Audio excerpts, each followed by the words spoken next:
Hello, and welcome to our program Where God Weeps in Dept, a program where we talk about the situation of the suffering and persecuted church around the world.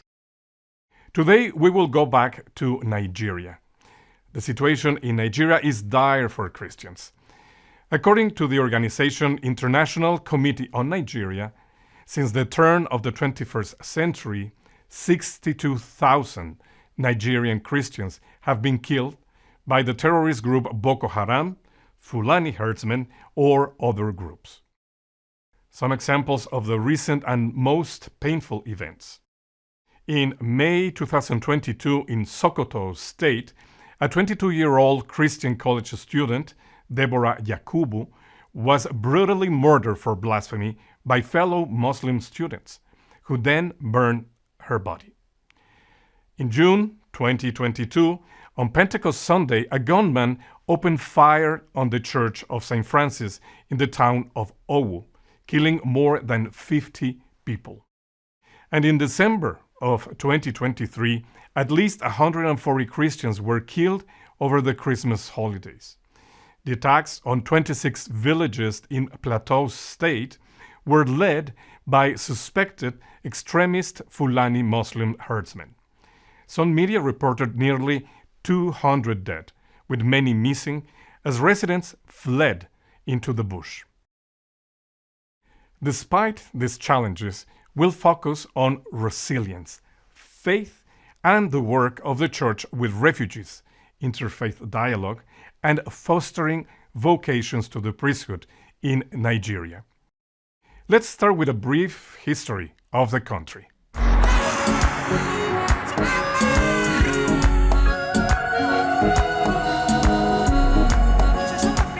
Nigeria is Africa's most populous nation.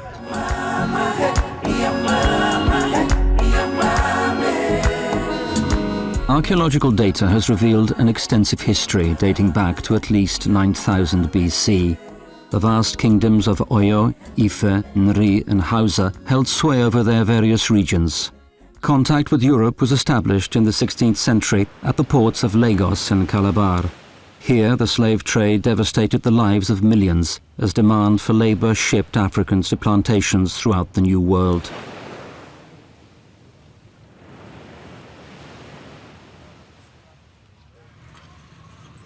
The British Empire consolidated its hold over Nigeria in the late 19th century, dividing its protectorate into North and South, governing indirectly through local leaders.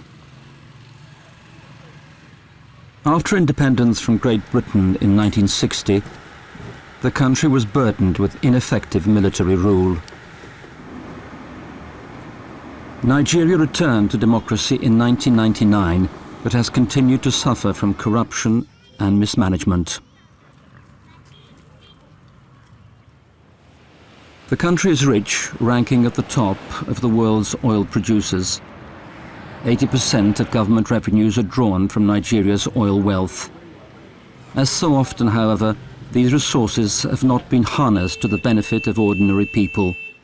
Enormous wealth remains in the hands of very few, while the majority of the population live in dire poverty.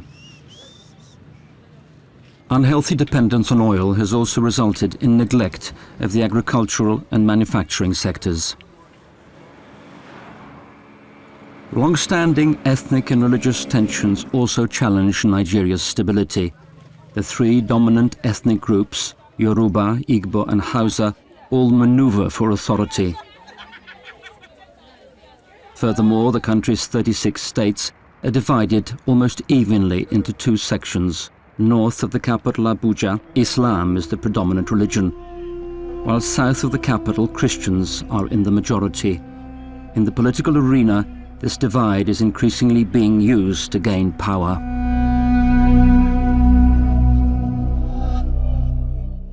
Violence has pushed people to flee northern Nigeria, with 6 million becoming refugees in other countries and 4 million internally displaced. Many endure years of poverty and uncertainty, needing support to rebuild their lives with dignity. Let's take a look at two testimonies of internally displaced people.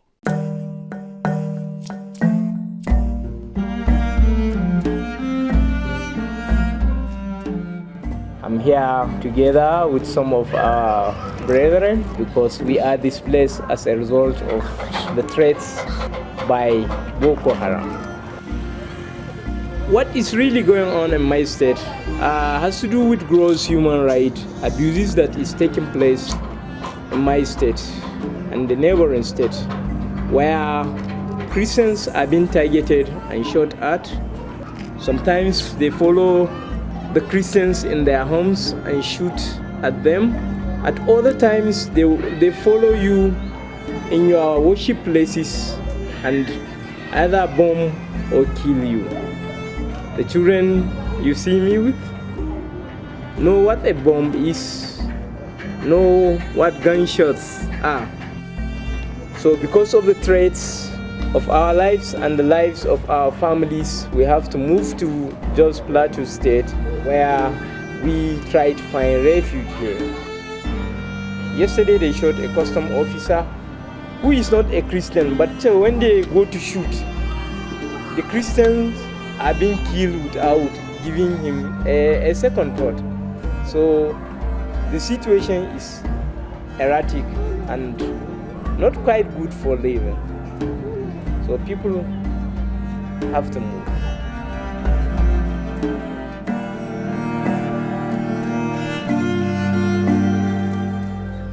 In Pulka, we have over 30,000 IDPs living subhuman or below human standards.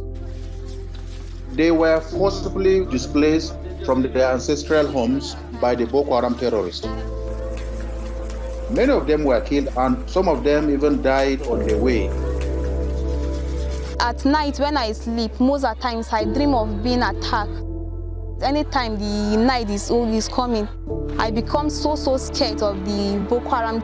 I feel like it should just be morning, there should be no more night again. Even if I die, even I suffered because of the Christ, because of the name Christianity in this world, I have a hope. They hardly could differentiate between Christmas Day and a normal day. Because of their situation, they don't really experience and express the joy of Christmas. Before the crisis occur, we usually enjoy Christmas here. To be frank, this time around, we don't have any peace of mind even to hold this our Christmas. They raise a lot of questions. They ask you, for instance, if they are less human beings, in the area of faith, asking if God really exists. If God exists, why should they be in this kind of condition? So all we try to do as pastors and as priests is to give them hope. God exists, God is alive, and that even their own situation is not permanent, that it will come to pass someday.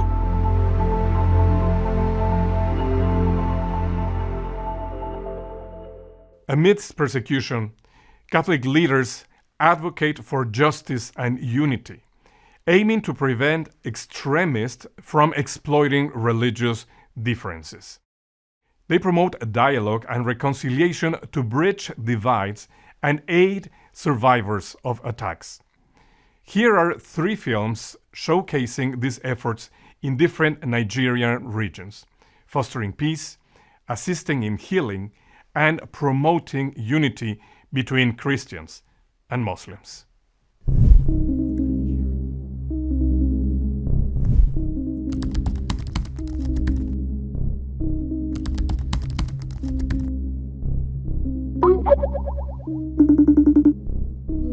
Greetings from Maiduguri. I'm calling. We are having this conversation from Maiduguri here, the capital of Borno State.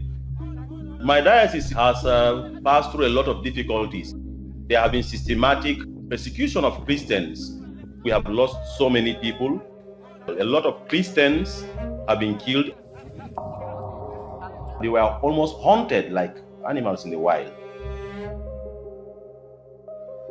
I personally have escaped a stray bullet because I had to defend children in a school in my parish. time when they came and threatened they were going to burn down my parish, I could only run to Jesus and say, God, this is your work. Defend your people. This is where I drive my courage. I secured from funding from aid to the church in need to build human resource and skill acquisition center, which is a trauma center where people will undergo a lot of healing, integration, and reconciliation as to help persons overcome what they have suffered. Boko Haram suka kashe mu miji da uwa, sai dai coci ne suna taimako na wahalan da muka sha, ba karamin wahala ba, coci ne suke taimako na. Har yanzu muna bukatar taimako don muna cikin damuwa har yanzu. Remember, persecution, while it makes people suffer, also strengthens them because from within, they find a cause to live. We need your help that we may support these people who are suffering, because Africa also and Nigeria is the future of Christianity.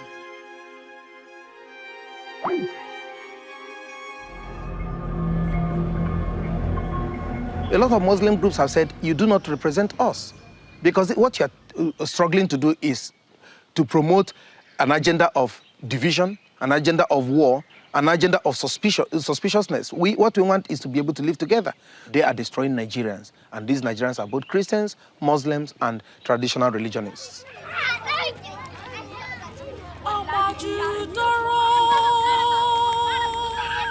In the wake of the bomb blasts, Catholic leaders throughout Nigeria have called for peace and restraint from retaliation.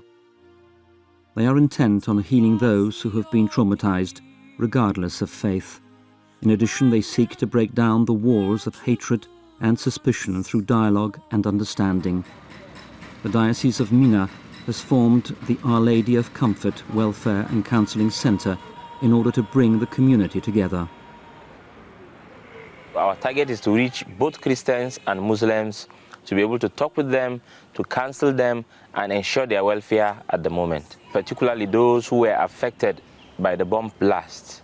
You know, they won't just have physical pains, but they have psychological pains as well.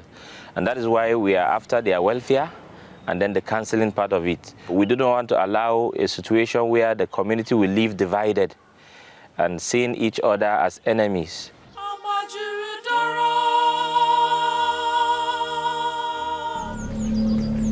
We have insurgency brought about by terrorists, and many people lost their lives.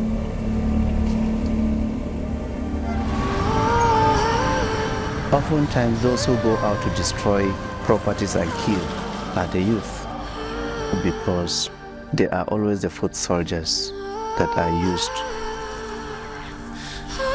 Dialogue, Peace and Reconciliation Center is a place of healing for Christians and Muslims to always come and find solutions to problems. When people are fighting in communities, we bring them here.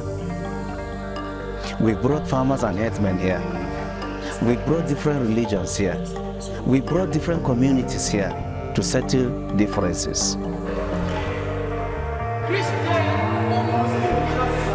We teach them certain principles.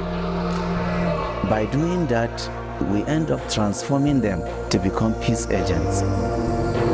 You know, once the mind is educated, it cannot easily be radicalized. And we have hundreds of them as we speak in various communities. We should not fight with each other. And then from there, other things becomes built up. And we see that the relationship will become stronger.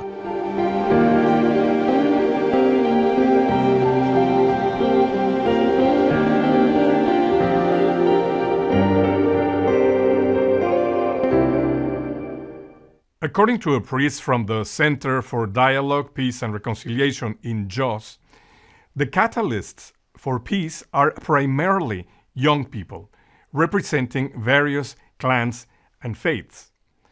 Despite persecution, their faith appears to strengthen rather than weaken, echoing the words of Tertullian, who asserted that martyrdom fuels Christian growth. This resilient faith is mirrored in the increasing number of vocations to the priesthood. It was like every other day, except for the cold. Barely 10-15 minutes to our sleep, we heard a loud noise. Opening the door, what we saw was a gun to his head, and we were told to come outside. I was like, wow. So we are being kidnapped.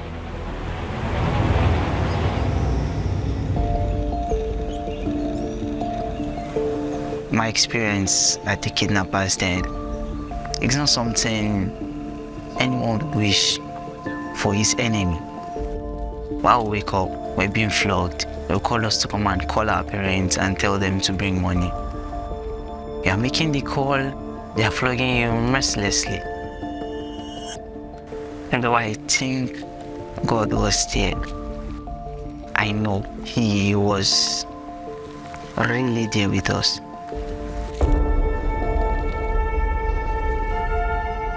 And then Michael was trying to talk to this Muslim brother about the two faiths.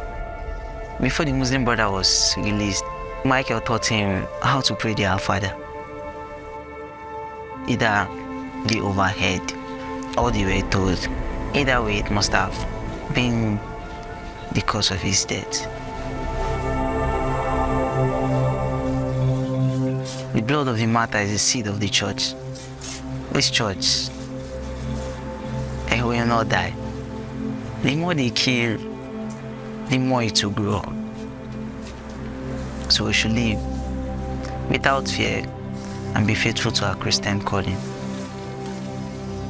The Martyrs Adoration Center in the Diocese of Sokoto, and with help to bring to minds of Christians who have died for this faith.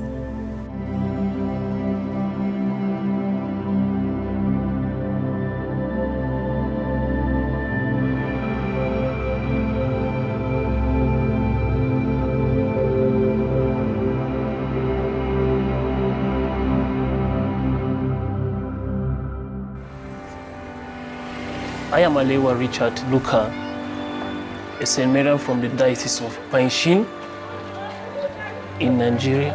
People are dying every day. We have families that in a day, they eat only once. Hunger has affected their spirituality to the point that praying to God now is a waste of time. You see, that's why you want to serve these people. I want to be someone that will help in bring them back to the church. I was always happy whenever I see a priest. When I look at them in that white cloth, I will say, wow, these people are like angels. I want to be like them someday.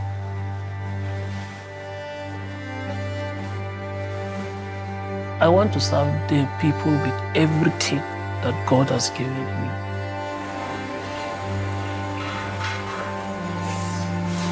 I want to establish a relationship that is solid with God. I want to focus on being a good priest, a priest that will serve God with everything in me.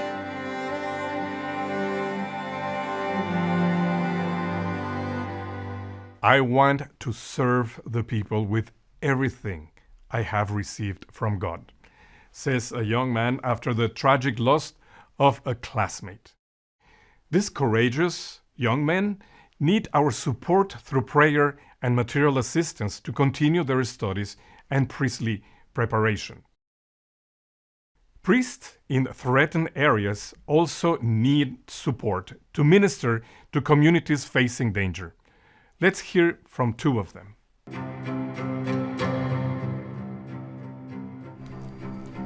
To be a priest is to be a carrier of the gospel of Christ. Being a priest in Nigeria includes the danger of being kidnapped.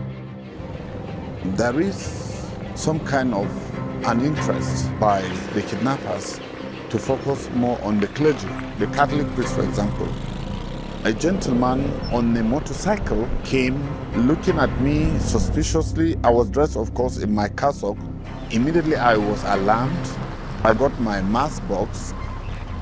I had to start running. Eventually, I came out to the main road where I got a car and left. If I have to go to Mass, I will have to phone the catechists if they had heard any news of kidnapping the night before. At the military joint task force on ground, I'm all set. On the basis of their response, I may or may not have to go to that church for Mass. It gives me a whole lot of joy when I go to a village church after all the troubles of getting there and the people are there seated waiting. It's quite encouraging. You will not believe it that people are hungry and yearning for the good news. Here we use motorcycles to carry out our priestly functions and responsibilities, but it's not safe at all.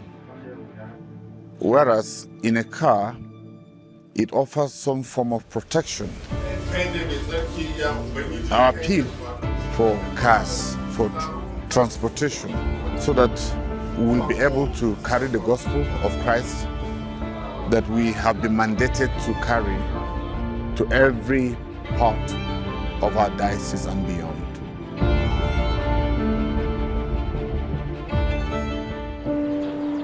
Living condition is very, very poor.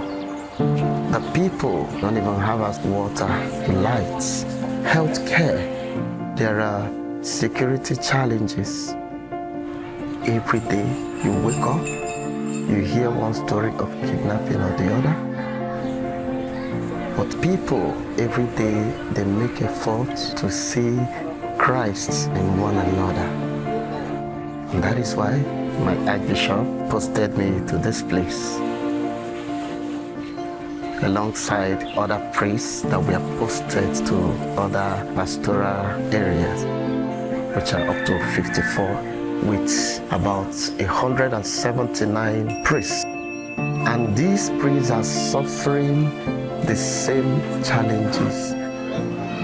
As a priest, we try to live just like the scripture says. Eat whatever that is set before you.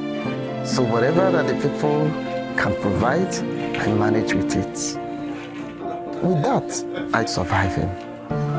Because wherever the people of God are, the priests must attend to them.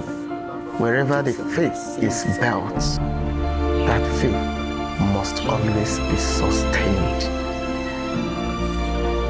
And that is why we hope and pray that men and women of goodwill all over the world will come to our aid and support us.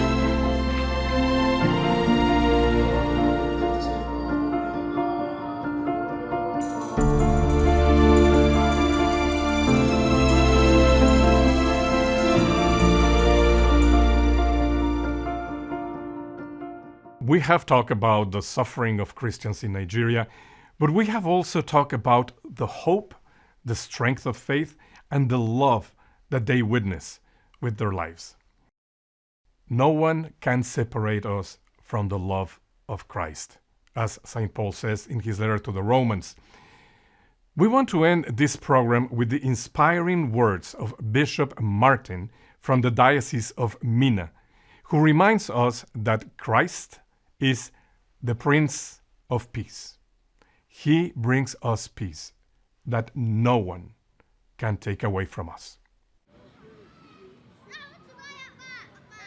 There is no revenge. Rather, we should pray for the conversion of the people who the perpetrators, as well as those who are financiers, who support this group called Boko Haram. I believe that Jesus Christ is able to convert them. The same Jesus has converted Saul, who became Paul, a pillar of the church. So I want to believe that Jesus can do it. He did it before, he will still do it.